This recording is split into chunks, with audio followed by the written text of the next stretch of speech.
Hi friends, welcome to my channel. ఈరోజు video చాలా ఇంట్రెస్టింగ్గా ఉందండి. వీడియోని ఎక్కడ స్కిప్ చేయకుండా ఎండ్ వరకు చూసేయండి.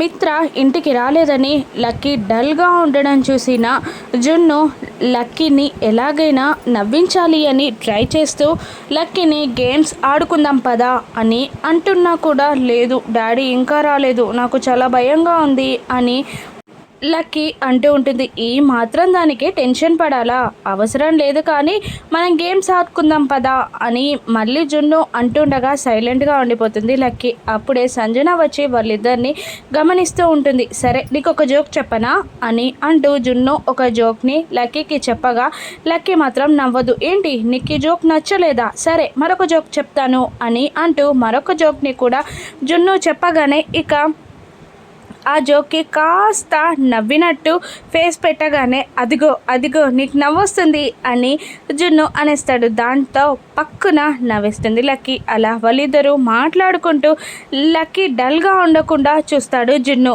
ఇక సంజన వాళ్ళిద్దరిని గమనిస్తూ మురిసిపోతూ ఉంటుంది. అప్పుడే జయదేవ్ నందన్ అక్కడికి వచ్చి ఏమైందమ్మా అలా చూస్తున్నావు అని అడుగుతుండగా లక్కీ డల్గా ఉండడం చూసి జున్ను చూడు ఎంతలా మాట్లాడించడానికి తన డల్నెస్ని పోగొట్టడానికి ట్రై చేస్తున్నాడో, చాలా కొద్ది మందికే ఉంటుంది కదా ఇటువంటి గుణం అని సంజన అంటూ ఉండగా అప్పుడే అక్కడికి అరవింద వస్తూ అవును నిజంగానే ఏ తల్లి కన్న బిడ్డో కానీ చాలా మంచి వ్యక్తి అని అంటూ అక్కడి నుండి అరవింద వెళ్ళిపోగానే ఇంకా సంజన ఇలా అంటూ ఉంటుంది. వాడిని చూస్తుంటే చిన్నప్పుడు అన్నయ్య గుర్తు రావట్లేదా నీకు, వదినకి అన్నయ్యకి కనుక కొడుకు పుట్టుంటే అచ్చం వీడిలాగానే ఉండేవాడు కదా పెద్దనాన్న అని అంటూ సంజన జయదేవ్ నందన్ వైపు చూస్తూ ఉండగా జయదేవ్ నందన్ అటు ఇటు చూసి చుట్టూ ఎవరు లేరు కదా అని కన్ఫర్మ్ చేసుకొని నీకు ఒక విషయం చెప్పాలి, తను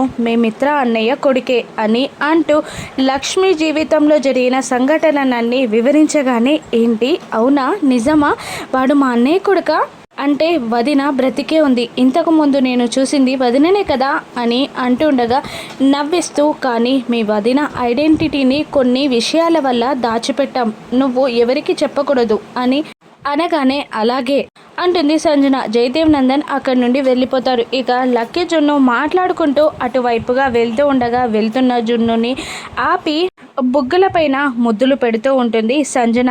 ఏంటండి ఎవరండి మీరు అని అంటూ ఉండగా ఏం లేదురా, ఇన్ని రోజులు నిన్ను మిస్ అయ్యాను కదా అందుకే అలా కిస్ చేశాను అని అంటూ ఉంటుంది సంజన.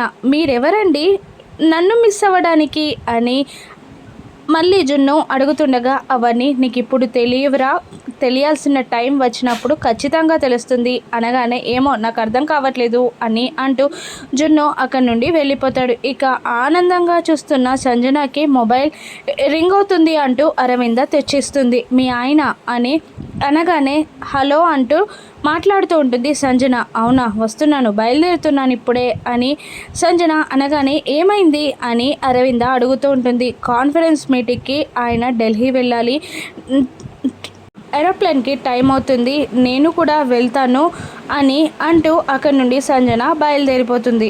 మరోవైపు కిడ్నాపర్స్ని కలవడానికి లక్ష్మి జాను ఇద్దరు ఒక బస్తీకి వెళ్తారు. వాళ్ళనే ఫాలో అవుతూ మనీషా దేవి అని కూడా వెళ్తారు. ఇక ఈ బస్తీలోనా ఆంటీ అని మనీషా అంటూ ఉండగా మిత్రాన్ని కనిపెడతాను పొడి చేస్తాను అన్నావు కదా, మరి బస్తీ కాకరకాయ అంటూ చూసుకోకూడదు, వెళ్దాం పదా అని అంటూ లక్ష్మి వాళ్ళని మళ్ళీ ఫాలో అవుతుంటారు మనీషా దేవయాని. ఇక లక్ష్మి వెళ్ళి ఒక అతన్ని కలవగానే అలాగే అంటూ అతను తీసుకెళ్ళి ఇంకొక అతన్ని పరిచయం చేస్తాడు. ఇక ఆ తర్వాత అతను కూడా లక్ష్మీ జానుని తీసుకెళ్ళి వీరయ్య అనే పాత కిడ్నాపర్స్ లిస్ట్లో ఉన్న ఒక అతని దగ్గరికి తీసుకెళ్ళి నీకోసం వచ్చారు వీరన్న అని చెప్తూ అతను వెళ్ళిపోతాడు. ఎవరమ్మా మీరు అని వీరన్న అడుగుతుండగా లక్ష్మి ఇలా అంటూ ఉంటుంది, నేను నా భర్త కోసం వెతుక్కుంటూ వచ్చాను, మీరు కిడ్నాపులు చేసేవాళ్ళు కదా అని అంటూ ఉండగా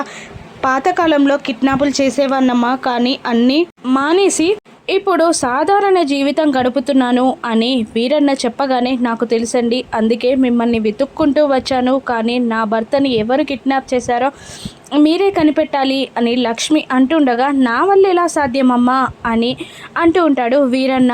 ఈ ఏరియాలోనే నా భర్తని దాచిపెట్టినట్టు నాకు తెలుస్తుంది. అందుకే మీరు కనుక్కోవాలి అని మీ దగ్గరికి వచ్చాను అని అంటుండగా, అది సాధ్యమయ్యే పని కాదమ్మా అని వీరన్న అనగానే లక్ష్మి అతని కాళ్ళపై పడి దండం పెడుతూ, ఒక్కసారి ఆలోచించండి.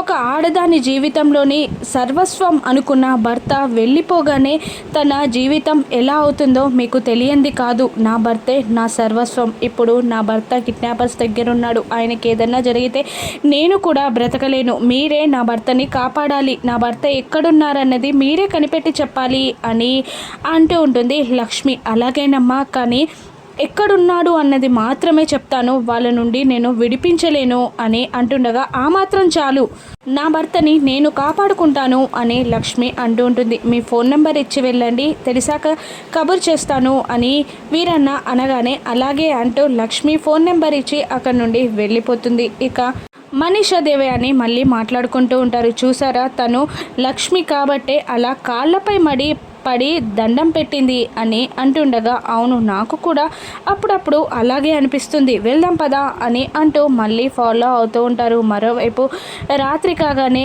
అరవింద ఏడుస్తూ ఉంటుంది.